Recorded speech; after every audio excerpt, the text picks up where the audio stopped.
उसको नहीं देखा कभी, उसे देखने की जरूरत क्या होगी। ओ माँ तेरी सूरत से बढ़कर भगवान की मूरत क्या होगी। स्वागत है बच्चों आप सभी का आपके अपने YouTube channel Kartik mathematics classes पर। आज हम लोग एक बार फिर से पाठ 13 के सूत्रों को बेहतरीन तरीके से अध्ययन करेंगे। आज आपका जो सूत्र हम बताएंगे बहुत छोटे तरीके में, बहुत छोटे समय में पूरा सूत्र का अध्ययन करेंगे आज हम लोग। जैसा कि चैप्टर का नाम क्या है आप लोग जानते हैं कि क्या है, ठोस, बेलन है, शंकु है, गोला है, अर्धगोला है। इस चैप्टर से हम लोगों को पढ़ना है। तो आज का हमारा टॉपिक रहेगा बेलन। बेलन को अंग्रेजी में कहते हैं सिलेंडर। अगर कोई आपसे बच्चों पूछे कि बेलन किसे कहते हैं तो देखिए आप लोग देख रहे होंगे मेरे हाथ में क्या आयताकार कागज है। तो यदि किसी आयताकार कागज की एक भुजा को अक्ष मानकर घुमाने से जो आकृति प्राप्त होती है उसे क्या कहते हैं, बेलन। देखिए ऐसे हमने इसको घुमाया इस कागज को, तो ये जो बना है क्या बना, बेलन बना। ये बेलन का एक आधार हो गया, ये बेलन का दूसरा आधार हो गया।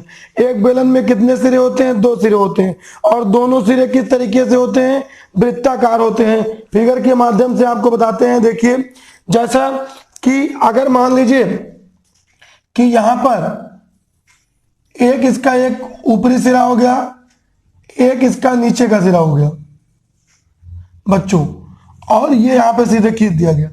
वृत्त खींचने के लिए हमें केंद्र की आवश्यकता होगी, और ये जो दूरी है r is the radius of cylinder.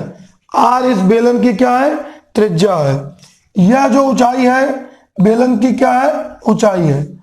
तो बेलन के ये हो गए त्रिज्या, ये हो गया त्रिज्या, और ये बेलन की क्या हुई, ऊंचाई। ये पूरी ऊंचाई यहां तक की दूरी को बेलन की क्या कहेंगे, ऊंचाई कहेंगे। सर्वप्रथम हम लोग चर्चा करेंगे किस पे, बेलन के आधार का क्षेत्रफल। तो बेलन के आधार का क्षेत्रफल पाई आर स्क्वायर। बेलन के आधार की परिधि बराबर 2 पाई आर।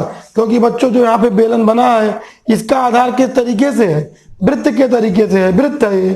तो वृत्त का परिधि क्या होता है, 2 पाई आर। बेलन की आधार की परिधि क्या होगी, 2 पाई आर। परिधि को ही हम लोग परिमाप भी बोलते हैं। इंग्लिश में बच्चों बोलेंगे circumference of base of cylinder 2 pi r. बेलन का आयतन, तो एक फार्मूला होगा यहाँ पे बेलन के आयतन का, आधार का क्षेत्रफल गुणे ऊंचाई। किसके आधार का क्षेत्रफल, बेलन के आधार का क्षेत्रफल। बेलन का आयतन बराबर आधार का क्षेत्रफल गुणे ऊंचाई। दूसरा फार्मूला बेलन का आयतन बराबर पाई आर स्क्वायर एच। बेलन का आयतन क्या होगा, पाई आर स्क्वायर एच। जब बच्चों हम लोग बात करेंगे बेलन का वक्रपृष्ठ का, वक्रपृष्ठ माने जिस भाग को हम लोग छू सकते हैं उसे क्या बोलते हैं, वक्रपृष्ठ। और देखिए वक्रपृष्ठ बराबर क्या होता है, 2 पाई आर एच। मतलब कोई आपसे पूछा कि बेलन का वक्रपृष्ठ बराबर, तो आप क्या बोलेंगे, 2 पाई आर एच। बेलन का संपूर्ण पृष्ठ बराबर 2 पाई आर ब्रैकेट में h plus r. 2 pi r bracket में एच प्लस आर। इसका आप लोग स्क्रीनशॉट लीजिए, फिर आगे फार्मूला और बताते हैं।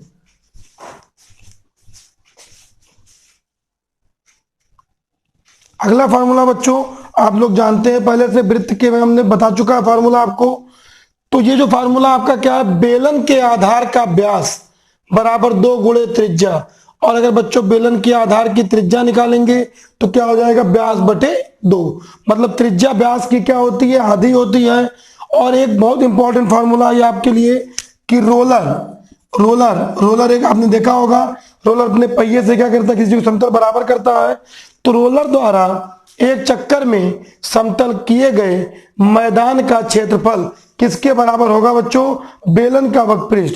समतल किए गए मैदान का क्षेत्रफल बेलन का वक्रपृष्ठ, और बेलन के वक्रपृष्ठ का फार्मूला हम लोगों ने पढ़ा अभी, 2 पाई आर एच। ये भी बहुत इंपॉर्टेंट क्वेश्चन है। अगर बड़ा क्वेश्चन आपका आया तो यहां से फार्मूला बनेगा बेलन की ऊंचाई में प्रतिशत वृद्धि।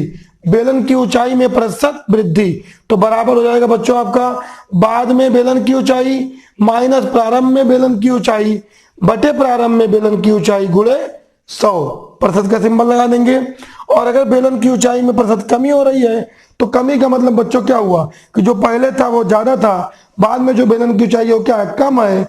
और तो यहाँ फार्मूला क्या हो जाएगा, प्रारंभ में बेलन की ऊंचाई माइनस बाद में बेलन की ऊंचाई बटे प्रारंभ में बेलन की ऊंचाई गुणे 100%। अगर इसी को बच्चों आप शॉर्टकट में लिखना चाहेंगे तो हो जाएगा आपका H1 माइनस H2 अपॉन प्रारंभ में बेलन की ऊंचाई माने H1 और गुणे क्या 100, ये आपका परसेंटेज में लग जाएगा। यही फार्मूला कोई आपसे पूछ ले बेलन के त्रिज्या में प्रतिशत वृद्धि, तो क्या हो जाएगा, बाद में बेलन की त्रिज्या माइनस प्रारंभ में बेलन की त्रिज्या बटे प्रारंभ में बेलन की त्रिज्या गुणे 100%। इसका आप लोग स्क्रीनशॉट लीजिए, फिर आपको फार्मूला और बताते हैं।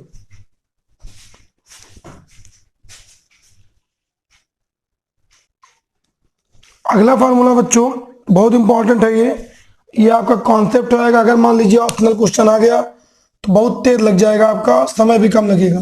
क्वेश्चन मान लीजिए लिखा है कि यदि किसी बेलन के व्यासों में 2:3 का अनुपात हो, किसका अनुपात हो, व्यासों में 2 और 3 का अनुपात है, उसकी त्रिज्याओं में अनुपात पूछेगा तो क्या होगा, 2:3 ही होगा। परिधियों में अनुपात पूछेगा वो भी 2:3 होगा, केवल छेदफलों को छोड़ दिया जाए।